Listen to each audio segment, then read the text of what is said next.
Hey, and welcome to Chippa in the Third Person. This is Friday, the 3rd of May, 2019. Happy to have you guys along with me on my morning commute. So, patreon.com/thechippa, as always, is where you can find me. Those contributions are very helpful for this and the 4 podcasts I produce: the Chipman Brothers Tangent, Grading Geeks, the Talkbuster Podcast, and Shooting the Shit with Chippa. If you've been on my Twitter, you've seen I've got a lot of great upcoming stuff. I have 2 shows scheduled for release, 3 or 4 more on deck, already recorded, edited, and ready to go, and 3 or 4 scheduled to record in the next week to 2 weeks. So, busy guy.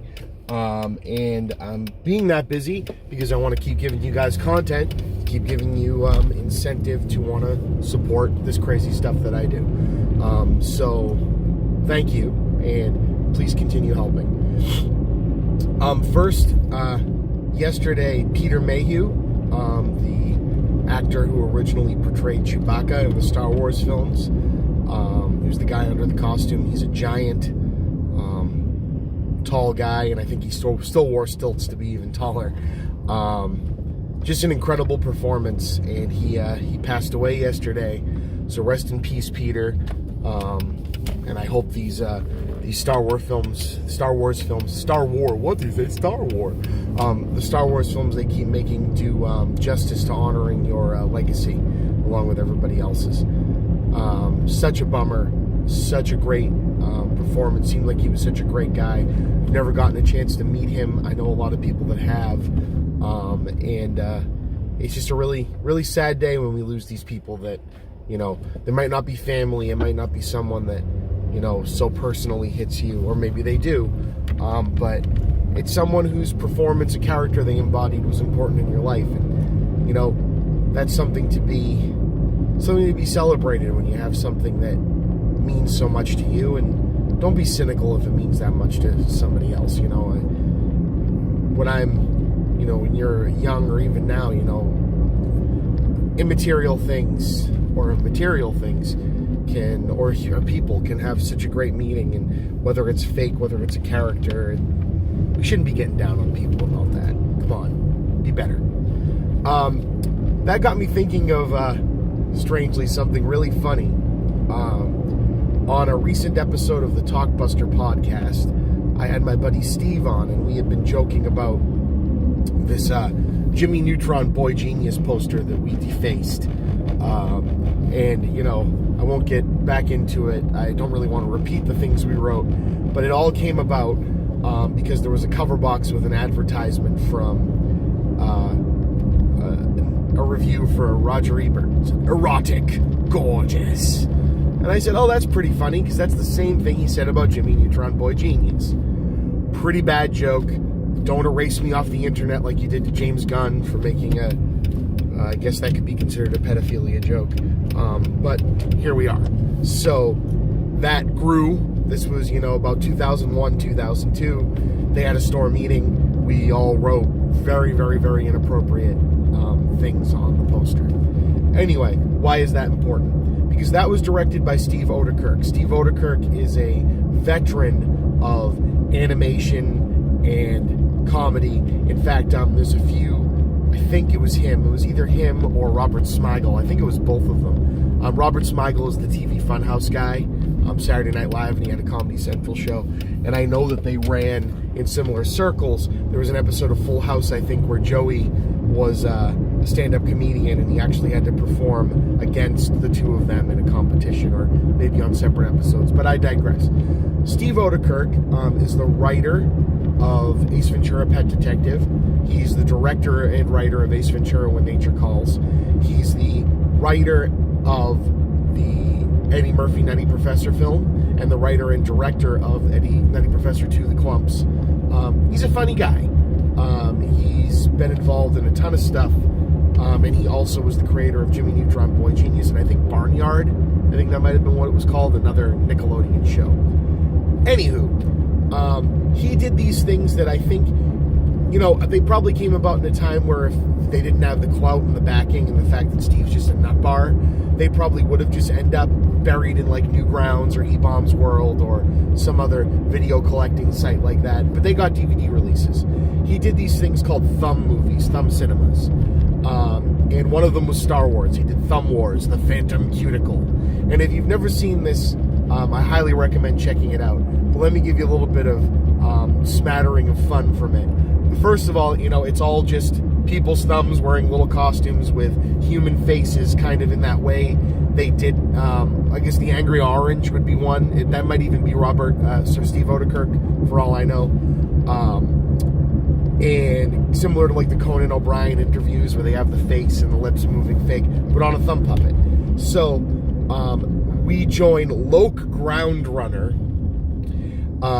who is contacted or meets Ooby-Doob, Scooby-Dooby, Banooby, the man with the silliest name in the galaxy, to basically play out the sequences of they do the majority of the Star Wars trilogy because Jabba ends up being there. Jabba is Gabba the Butt, and he is a human face turned upside down with the chin with the googly eyes on it and the mouth, and it's just literally sticking out of like a cardboard set to get the face. Han Solo is Indiana Ford when he shows up, and I'll probably botch this, but they say, "Where have you been?" "I was looking for Sabrina, a working girl." Next thing we know, what does he say? Next thing we know, I'm a witness and in clear and present danger. Raiders regarding Henry. Have I lost you guys? They have so much fun. The humor is great. Instead of Luke, I am your father, it's Luke, I am your mother. Wait till your father gets home. Yoda is a really, really bad hand puppet. And when he meets up with Yoda, Yoda turns to the screen. "I am a puppet."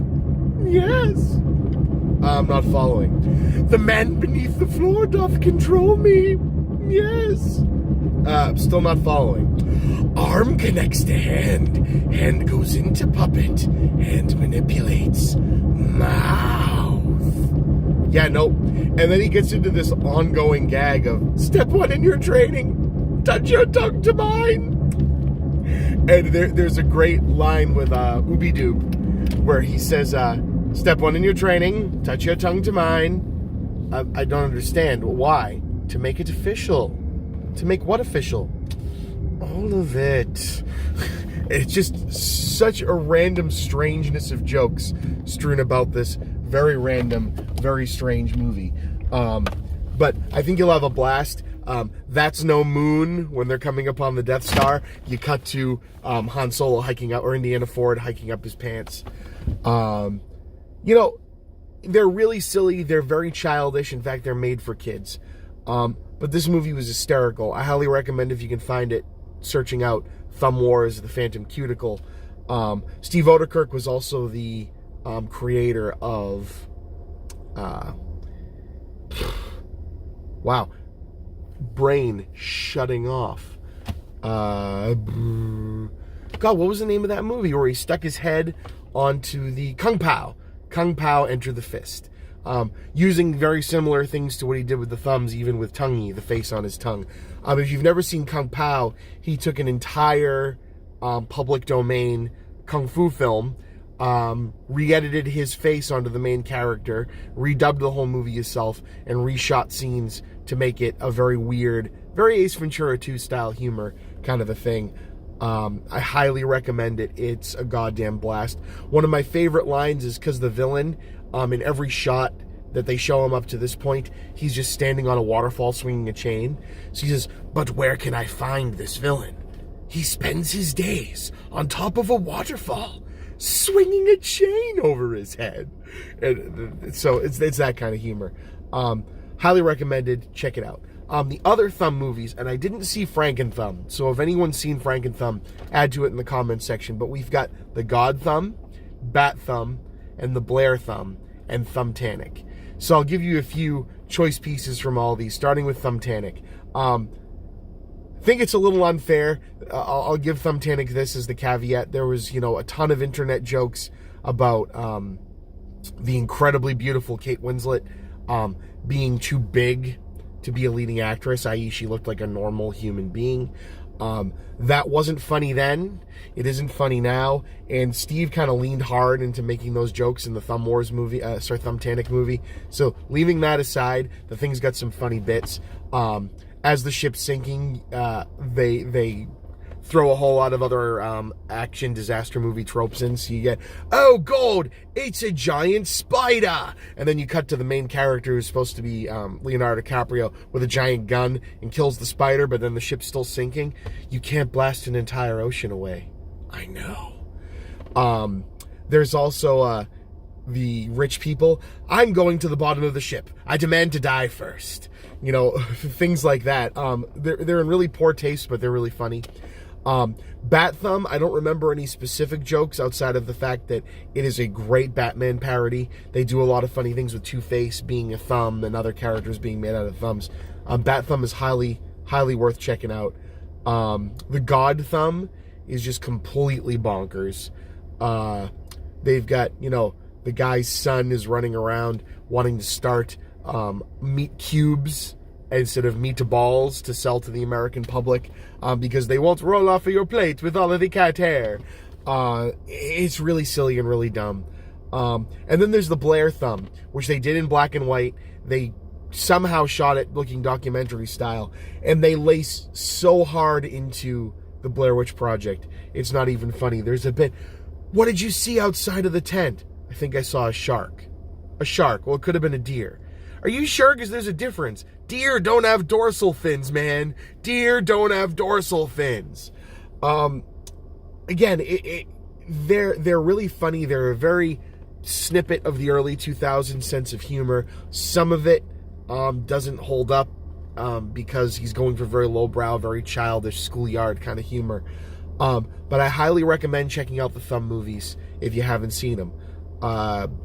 So again, that was, you know, God, Steve Odekirk, Stevio Odekorkio films, as he said in the God Thumb. Check them out, find them. God Thumb, Blair Thumb, Thumbtanic, Thumb Wars, Bat Thumb, Franken Thumb, which I haven't seen, and Kung Pao. If you've never seen Kung Pao, man, you got to see Kung Pao. But anyway, that's all I got for right now. This has been the Chippa. Thank you for coming along with me, and I'll see you on the other side.